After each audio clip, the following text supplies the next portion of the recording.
Legal reporter के सभी video को देखने के लिए लीगल रिपोर्टर को सब्सक्राइब करके बेल आइकन बटन जरूर दबाएं।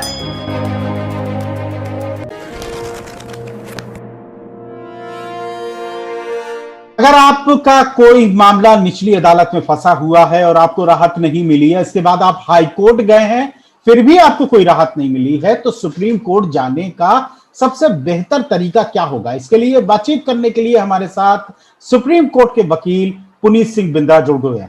नमस्कार, मेरा नाम है विप्लव अवस्थी, आप देख रहे हैं legal reporter. Know the law में आज हम जानते हैं सुप्रीम कोर्ट में कैसे दाखिल करते हैं पिटीशन। पुनीत जी, मुझे सबसे पहले बताइए, सुप्रीम कोर्ट में पिटीशन दाखिल, याचिका दाखिल करने की तरीका क्या होता है? Viplav ji, thank you so much. Supreme Court हमारा एपेक्स कोर्ट है, उच्चतम अदालत है।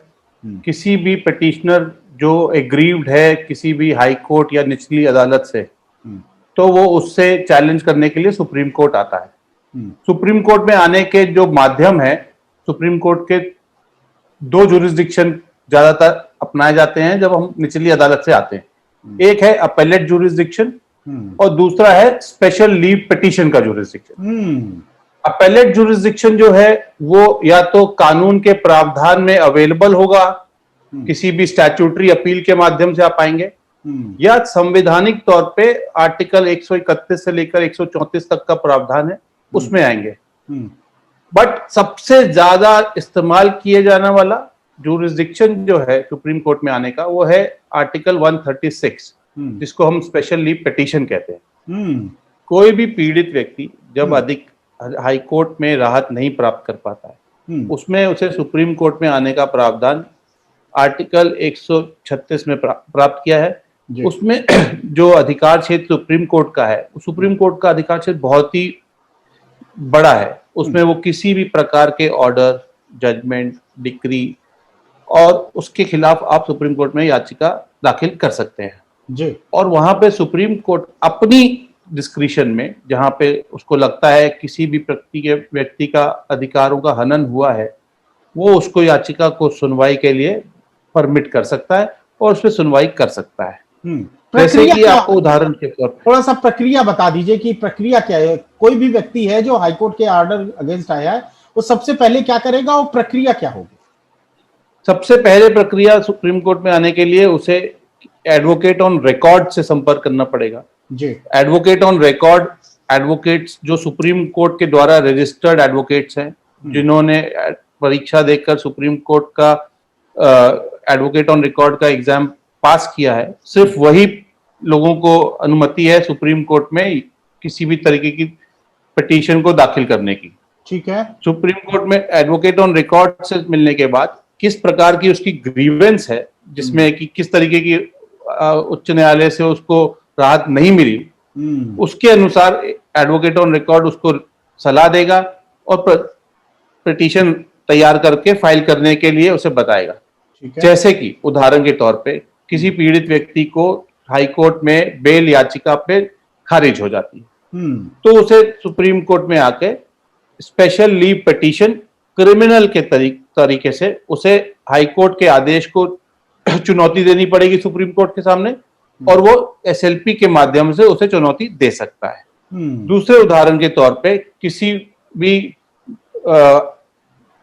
पीड़ित व्यक्ति को, जिसको किसी सर्विस मैटर के चैलेंज किया था, उसने कैट के ऑर्डर को चैलेंज करके वो हाई कोर्ट गया था और हाई कोर्ट में उसे अगर राहत नहीं मिलती है, तो वो स्पेशल लीव पिटीशन सिविल के माध्यम से सुप्रीम कोर्ट में उस अधिक हाई कोर्ट के ऑर्डर को चुनौती दे सकता है। ठीक है। इसी प्रकार से जी बोलिए। इसी प्रकार से मान लीजिए कोई भी व्यक्ति था जिसने किसी हाई कोर्ट में जाके किसी निचली अदालत के समनिंग ऑर्डर को चैलेंज कर रखा था।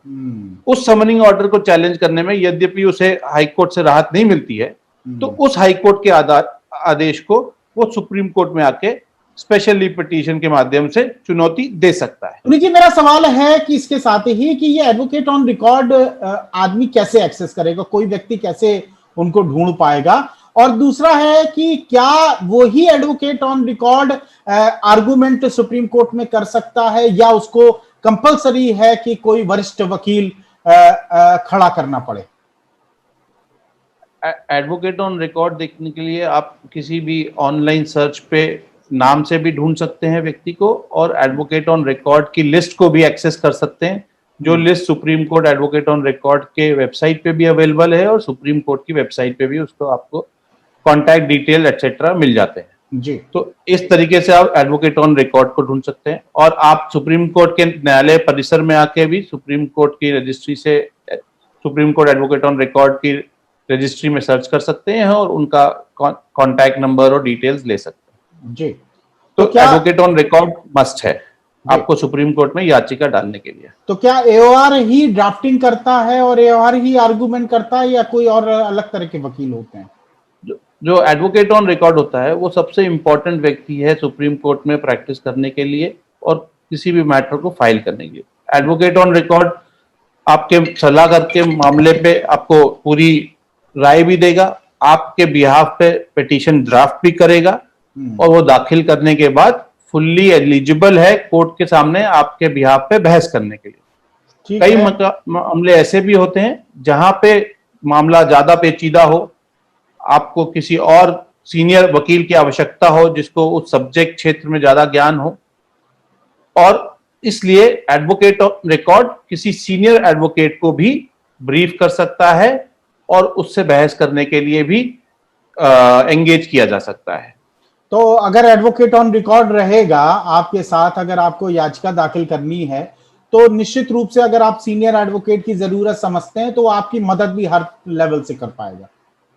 बिल्कुल, एडवोकेट ऑन रिकॉर्ड का सबसे ज्यादा योगदान आपका पिटीशन बनाने में, दाखिल करने के, बहस करने के अलावा अगर आपको किसी एडवोकेट ऑन रिकॉर्ड के साथ साथ सीनियर एडवोकेट की आवश्यकता है तो वो उसके कहने पे आप सीनियर एडवोकेट अपनी तरफ से सलाह भी दे सकते हैं और एडवोकेट ऑन रिकॉर्ड आपको सलाह दे भी सकता है कि किस तरीके के मामलों में किस सीनियर एडवोकेट का ज्यादा तजुर्बा है और उसके वो आपको एंगेज भी करा सकते हैं। जो फिर सीनियर एडवोकेट बहस करेंगे कोर्ट के सामने और वो एडवोकेट ऑन रिकॉर्ड उनके साथ उनको इंस्ट्रक्शंस देने के लिए बराबर हर हियरिंग पे अवेलेबल होगा। ठीक है पुनीत जी, अब मुझे ये बताइए कि एडवोकेट ऑन रिकॉर्ड का चार्जेस क्या होते हैं अमूमन? जी, एडवोकेट ऑन रिकॉर्ड की फीस तो जिस तरह से किसी भी लॉयर की फीस वेरिएबल होती है वो वेरिएबल फीस स्ट्रक्चर पे ही काम करते हैं और advocate on record her matter के हिसाब से फीस थोड़ी सी डिफरेंट भी होती है और कई दफा कॉम्प्लेक्स मैटर्स में फीस ज्यादा भी होती है। कई दफा हमने देखा है बहुत सारे एडवोकेट ऑन रिकॉर्ड बहुत ही रीजनेबल फीस पे भी क्लाइंट्स के लिए बराबर कोर्ट्स में अपेयर होते हैं और उनको रिलीफ दिलाने का पूरा प्रयास करते हैं और उनका कोई एक फिक्स फीस स्ट्रक्चर नहीं है। तो आपको जब भी कोई क्लाइंट है उसे एडवोकेट ऑन रिकॉर्ड से बात करके ही उसकी फीस के बारे में पता चलेगा। बहुत बहुत शुक्रिया आपसे बातचीत करने के लिए, धन्यवाद, नमस्कार। लीगल रिपोर्टर के सभी वीडियो को देखने के लिए लीगल रिपोर्टर को सब्सक्राइब करके बेल आइकन बटन जरूर दबाएं।